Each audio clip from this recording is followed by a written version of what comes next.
Salut à tous et bienvenue dans ce nouveau numéro de À l'affiche 100% musique. On va vous parler du télécrochet qui fait le buzz en Afrique, Island Africa Talent.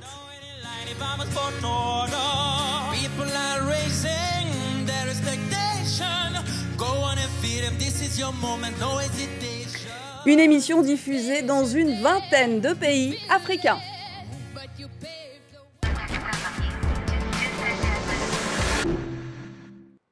Et on est nombreux aujourd'hui dans le studio. Salut Amobé. Salut Sonia. Et nous recevons deux invités, Michel Mutombo-Cartier, directeur du divertissement de la chaîne A+, et David Monceau, producteur et membre du jury de cette première saison d'Island Africa Talent. Bonjour à tous les deux. Bonjour Sonia. Bonjour Sonia. Avant de se retrouver et de parler de ce programme en détail, on démarre en trombe avec l'actu musicale de la semaine. Premier sur votre top liste Amobé, les Grammy Awards. Eh oui, les nominés de la 57e édition ont été dévoilés. Il en ressort que 3 artistes marquent très fortement leur présence. Il s'agit de Beyoncé, mais également de Pharrell Williams. C'est d'un tout jeune qui monte beaucoup, un jeune britannique, c'est Sam Smith.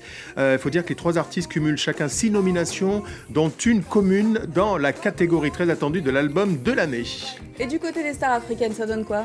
Du côté des stars africaines, forte présence du Mali. Toumani et Sidiki Diabaté seront présents, sans oublier bien sûr la béninoise Angélique Kidjo qui, comme je ne vous apprends pas grand-chose, vous le savez sans doute, est établie depuis de très nombreuses années aux États-Unis et défendra donc les couleurs de son nouvel album baptisé Eve le 8 février prochain. Lui souhaite bonne chance.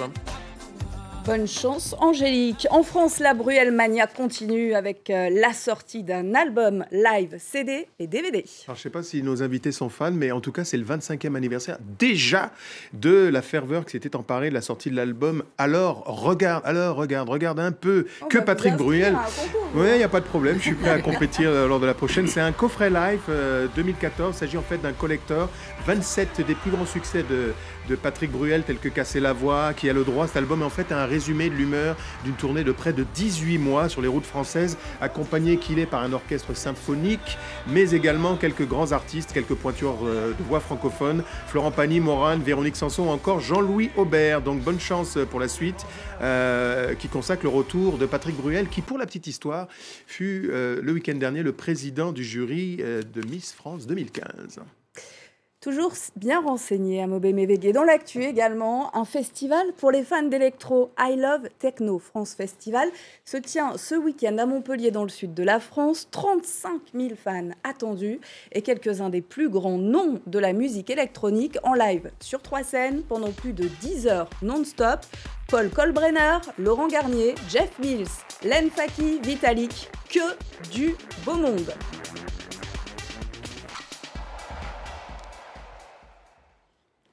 Et le suspense est assez monté. On s'intéresse maintenant à ce programme qui cartonne en Afrique, Island Africa Talent. On regarde tout de suite quelques images. So dance like it's the last night of your life. Life don't get you right. 'Cause baby tonight, the DJ got us falling in love again.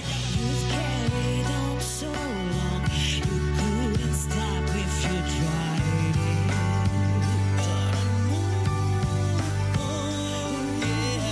You built your wall so high, no one could climb it, but I'm gonna try. Et les télécrochets à la télé, c'est pas nouveau. En quoi celui-ci est-il inédit, Amobé? Écoutez, c'est sans doute la première fois qu'en zone francophone, un tel show d'une telle qualité, d'un tel calibrage, touche, impacte entre 180 et 200 millions de personnes dans un concept un peu hybride qui pioche à la fois dans The Voice, la Starac ou encore dans la Nouvelle Star, des concepts qui sont tous des bébés, des déclinaisons, on va le dire, d'American Idol. L'autre originalité, c'est la véritable panafricanité. Il y a des candidats qui viennent de tout le continent, zone anglo, zone franco, voire arabo, et le tout sous la maestria de Yves Dembella, qui est considéré aujourd'hui comme sans doute l'un des plus grands présentateurs de sa génération. Et le lauréat empoche, pas n'importe quoi, une signature dans le plus grand label, la plus grande maison de disques du monde, c'est Universal Music. Et la finale, c'est ce week-end, David, pas trop difficile de choisir? Mais pas trop difficile dans mon domaine, un peu comme je suis un producteur et dénicheur de talent. Donc de ce côté, ça n'a pas été trop difficile, mais il y avait de très très bons candidats. Il y avait de très bons candidats. On en a entendu quelques-uns à l'instant. Amobé, le programme cartonne. Le programme non seulement cartonne, mais en plus montre à quel point aujourd'hui il y a des ficelles qui marchent également sur le continent. Quelles sont, selon vous, Michel Mutombo, les ficelles qui font le succès réel de cette émission? On a essayé en fait de mettre dans cette émission un petit peu tout ce qu'on est en train de dire ou de révéler sur l'Afrique. On dit qu'il y a des talents en Afrique, mais on ne les a pas vus. Là, cette fois, c'était justement l'idée, c'était d'aller les chercher partout, donc sur 12 territoires différents, de les amener finalement, ces meilleurs de chaque pays, sur une même scène, et puis leur faire partager cette scène avec des artistes africains connus et reconnus. Et tout ça, cette espèce de mix fait que finalement, on arrive à trouver des gens qui sont des jeunes qui sont formidables. C'était vraiment l'ambition de cette émission, c'était d'arriver à les sortir et de faire en sorte que les mettre sur le devant de la scène, quoi. Qu'on ait des gens, que les gens se disent waouh, ça aussi c'est l'Afrique. Et David, vous n'êtes pas toujours tendre avec les candidats, hein? Ben oui, parce que moi, dans mon rôle, comme je vous ai expliqué tout à l'heure, en tant que dénicheur de talent, je suis très minutieux et j'aime la perfection et la qualité. Raison pour laquelle j'étais un peu dur. C'est vrai qu'il me trouvait dur, mais ce n'était pas trop de ma faute. C'est par rapport à la qualité que j'aime avoir. J'ai fait quand même mes preuves avec certains artistes que j'ai produits. Et aujourd'hui, celui qui va gagner ou celle qui va gagner, tout le monde verra que c'était vraiment celle qui devait gagner. On vous a réservé une petite surprise parce qu'on va écouter quelques-unes de vos interventions, David. Bonsoir, Boubacar. Bonsoir, monsieur. La technique est au service de la générosité et non de l'inverse. Donc là, tu as fait juste un show, et nous jouer les beaux gosses, c'est très bien, sans plus. Et on a besoin d'entendre ta voix et que quand tu chantes, il faut que tu donnes de l'émotion. Là, tu es rentré, je m'apprêtais à dire, ah, tiens, il va me faire quelque chose de bon.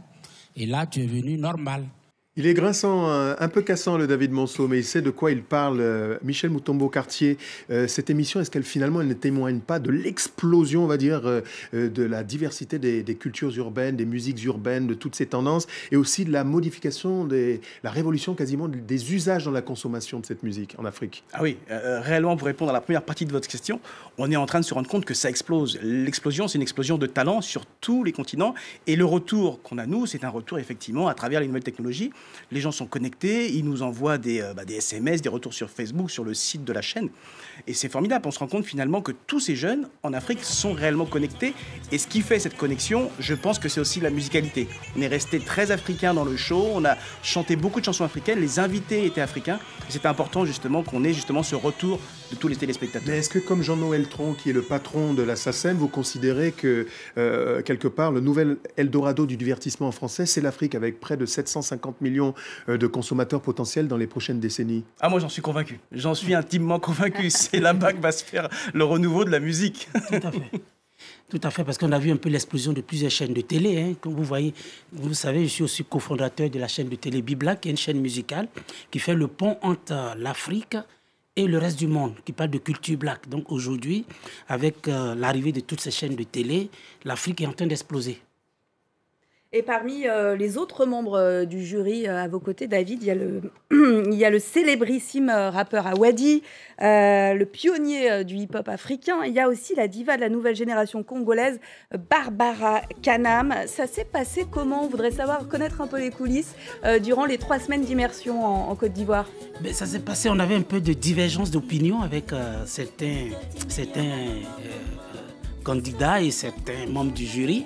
Et c'est ce qui a donné un peu le piment, parce que moi, j'avais le regard d'un producteur actuel qui déniche des talents et qui produit des artistes actuels. Barbara était un peu la maman, un peu dans l'émotion. Awadi, en tant qu'artiste, avait un peu du mal à juger un peu les autres artistes. Donc moi, j'étais là dans mon rôle de les juger au moment clé et ce qu'ils font en ce moment-là.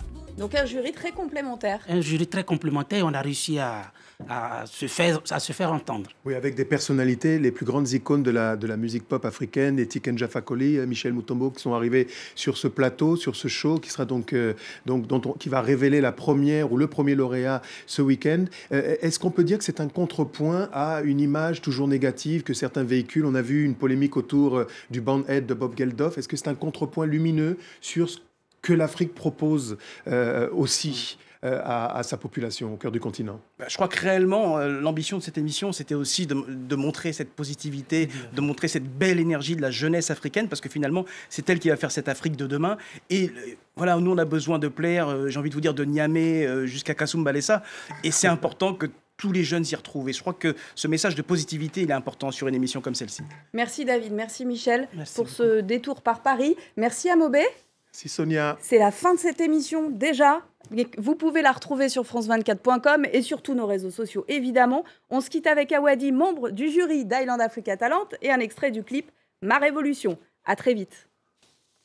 Ma révolution, au Bénin, elle vient de Béanzin. Je la crie, je la répète, tel un muezzin. Ma révolution, elle porte un nom, Franz Fanon. Damné de la terre, Aimé Césaire, tel est son nom. Ma révolution, Malcolm X, Martin Luther. Le continent va mal, je le sais, pourquoi le taire. Ma révolution, crois mes coups, ma panafricanisme. Et je me bats contre l'anticamitisme. Ma révolution, je suis un activiste musical, rebelle et marginal. Awadi, super radical. Ma révolution, dédicace à tous les combattants, mes frères.